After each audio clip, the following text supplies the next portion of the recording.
So, this is my very first ever year teaching as a band director at all. And I feel so incredibly privileged and thankful to the parents of the beginning band students here that your students have been an absolute wonderful work. So before we even get them to start playing, can you please give a hand a round of applause for our beginning band.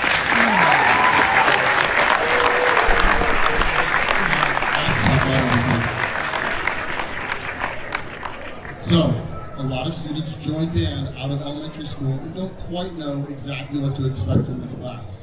What I would like to show you tonight is a demonstration of everything that your students have been working on from the beginning of the year up until the piece that we learned most recently.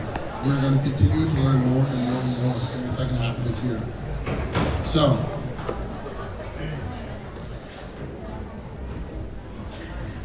to start off this year, our beginners learned the rules of the different types of instruments in a wind band, as well as the roles that they play in the different songs.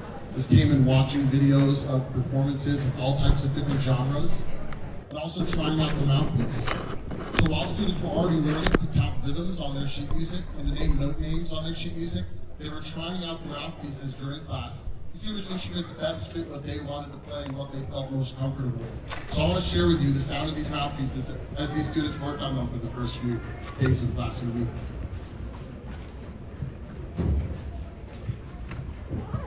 I'll keep using this for a second. So we have a couple different types of instruments inside of our band. The first two that we're going to cover are our woodwinds. So flutes.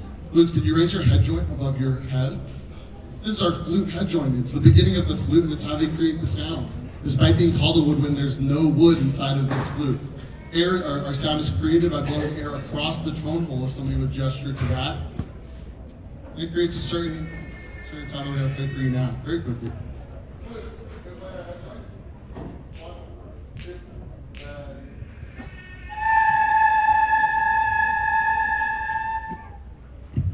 My best advice to my flute students when they start playing and say, Mr. Edge, I can't get a sound to come out, is to simply practice with the head joint, with no keys and nothing else, for a long time. It takes a while. So flute parents, if your student plays the flute and you have heard them only playing this one note day in and day out, I told them to go in the closet because it's a little bit quieter in there, because of the clothes. But if they were trying to be obnoxious, they did it in the car, or they did it in the bathroom, where it resonates the most. So that is what that sound was. It means they were practicing though. That's very good news if you heard your student making the sound at home. The next is our clarinets. Our clarinets are also part of the woodwind family. Clarinets, can you raise your mouthpiece and barrel above your heads? So the flutes actually have this little piece of cane, if you gesture to your reed. This little piece of cane wood, it's similar to bamboo. And their sound is created by blowing air and causing this cane to vibrate back and forth. The clarinet embouchure requires also a lot of work in creating odd sounds and vowels with our mouth in order to get our tongues and our lips into certain positions to create these sounds. So if you heard your student making really weird sounds, like ew, I guarantee you it was because they were practicing clarinet and nothing else like making those sounds. All right, clarinet. One clarinet out. Are you ready? 1, 2, ready.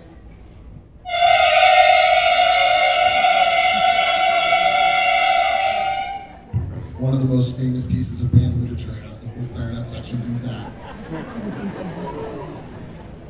That's all they do for 30 seconds. So your students are already halfway there. It's the most famous band literature ever written. All right, our other 3 instruments are all part of the brass family. So brass use mouthpieces and they create buzzing sound with their lips, similar to this. So I guarantee you if your students are doing that at home, it must not be them making any funny sounds. They're surely practicing for band. However, on a band or on a brass mouthpiece, they're able to achieve almost any note with just this mouthpiece. It's not limited to that one note like flutes and clarinets are. We're gonna have all of our brass buzz at the same time. Are you ready? I'll introduce them really quick. Hey, trumpets, can you raise your mouthpiece above your head? And then raise your instrument a little bit, if not that far above your head. These are our trumpets. They're the highest voices of the brass. Quiet instruments and mouthpieces back down. Trombones, mouthpieces above our head. And then our instruments. Trombones, a little bit of a lower brass situation. Euphoniums, raise your mouthpieces above your head. Our euphoniums and trombones actually use the same exact mouthpieces. They have a similar range in how high and low they can play. a little bit different tone and different settings for our genres. And then your euphoniums, you don't have to raise your instrument above your head. But they look like mini tubas, little baby tubas. And then lastly, tubas, raise your mouthpiece above your head. If you've heard your students complaining about Tuba Tuesday, I'm sorry, but it exists. I love my tubas the most. They're always the foundation of the band. They're the most important sound. And so they get treats on Tuesdays. And if your student doesn't play tuba, it's what makes them sad on Tuesdays. I'm so sorry, but they secretly wanted to play tuba. All right, Ross, please stop right now. 1, 2, 3.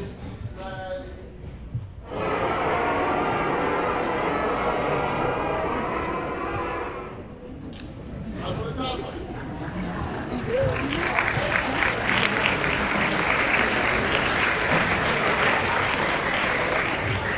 The next thing we do is we attach and learn how to put together our instruments. There's a certain week during school where my students practice being able to get their instruments out safely, correctly, and without extreme panic for a few days that week. And now my beginning bands are incredible at having their instruments out and back together in just 2 minutes. It's a really, really good feat for students, especially when they get into marching band and they have to be able to put their instruments away the moment they feel rain, not for brass though. All right, so we all learned our same note together. We called this note number 3. There are other names for it, but this helps to translate between different instruments who kind of speak different languages in what notes they play. So the first note we learned was note number 3. Yeah, let's hold note number 3. Note number 3, ready? 1, 2, ready.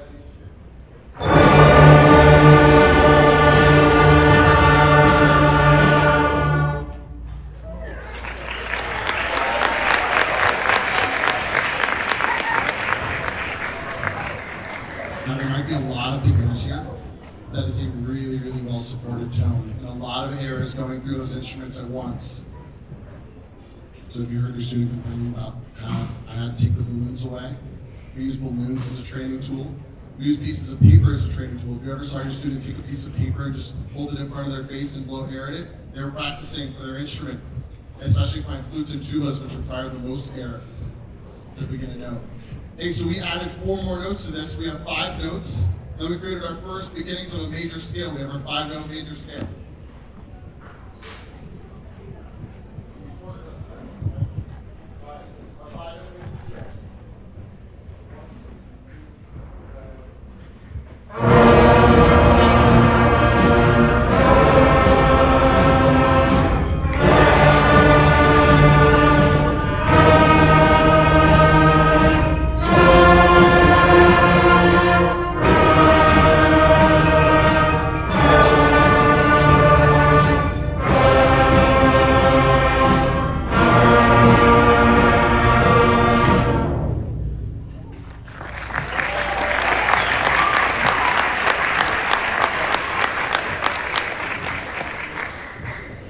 A few weeks into the year, I put a post on Parent Square, and I'm sure that your students started bugging you about getting this green method book. Students who show our green method books. Our students use these every single day in class. They are better tailored to help your student learn on their own while they're at home and practice. In such a large ensemble, I usually don't have the time to spend with a student one-on-one unless they come during lunch or after school, which is offered on certain days. So we've been using this book. We began with some exercises out of this book, applying, playing some articulations to our notes. We're going to skip ahead a little bit to the first song that we learned to play. The first song that we learned to play out of our method books. What's most impressive here is that we're using all 5 notes that our band has learned, but not all of our instruments are playing the same note. At scale, they were all playing the same note at the same time. Now they've begun to branch out and playing different notes.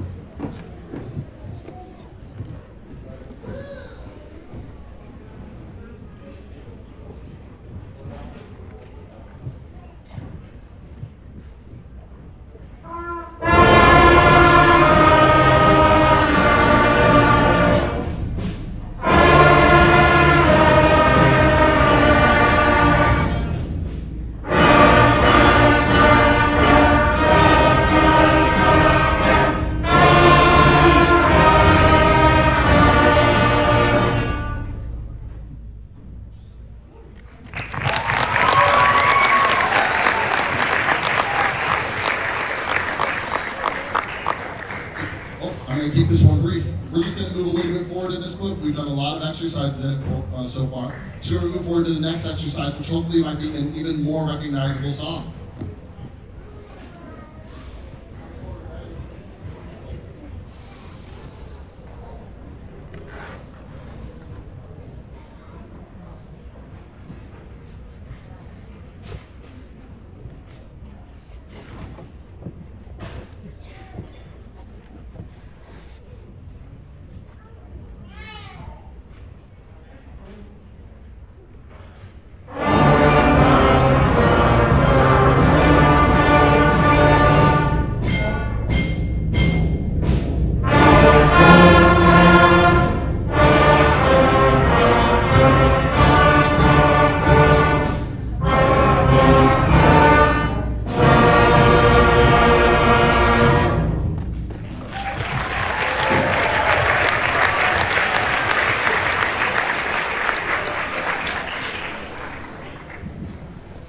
At this point, you may have noticed that I didn't mention percussion at all. We actually had to get added percussion into our beginning band class when the band learned how to play this. Our percussionists have spent time over Thanksgiving break learning this, not during class, but on their own. So, this is band class, and while every single day all we do is rehearse. I don't have chairs, I don't have chairs, well, I don't have desks, I don't have computers. And so in order to test how students are doing and make sure that they're practicing at home, please make sure that your students are practicing at home a few times a week. It doesn't need to be very long. It's similar to working out. They don't have to do it for 3 hours at once. They can do it for 20 minutes every single day, and it will add up a little bit more, right? So, this is our first playing test. This is our first playing test out of this method book. We're going to continue to have these throughout the year. They're going to get a little bit more intense every single time to make sure that your students are practicing on their own at home, not just during class.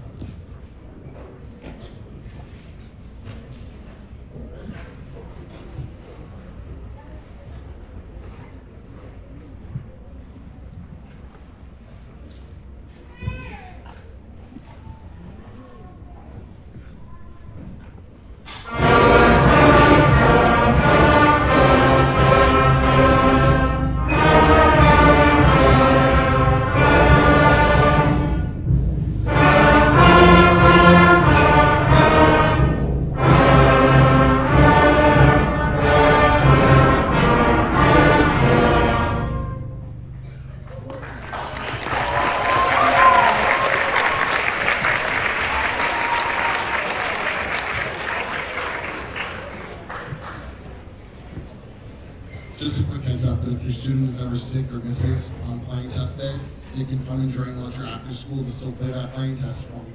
Because in that one day I go through the whole band one by one, I can't have them submit online for me. So they can come and make that stuff up. And so if your student wasn't here on this day when we played this playing test, they can still do it until the end of next week.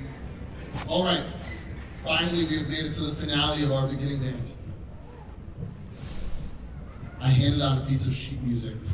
Not just something from the book, not just an exercise, but their own very piece, this holiday piece that they've learned, really challenges our band to have a bunch of different notes going on, different parts. They're not always playing with the people that they're listening to, right? The people next to them might be playing different notes. They've done a wonderful job preparing it. And this is where we finally added in our percussion. They've learned everything else up to this point on their own at home. So without further ado, our beginning band's New Year's finale.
And one problem is I don't have a second snare drum and a second bass drum. So one of our snare and bass players didn't get to play on that last finale.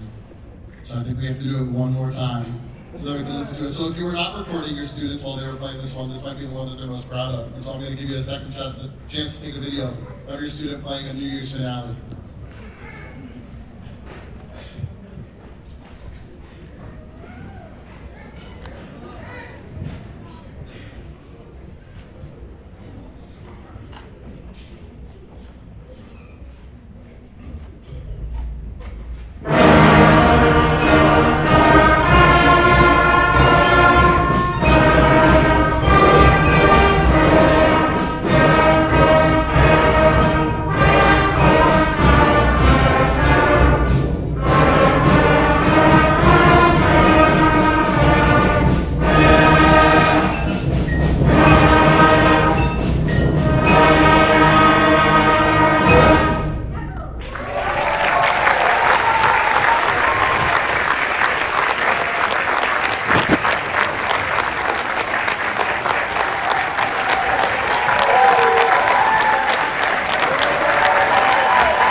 Amen. One more time for our beginning band. All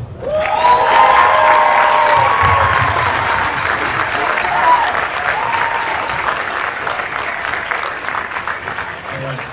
We're going to move on to our jazz band's last two pieces for the evening. Very quickly, I have to give it some instructions.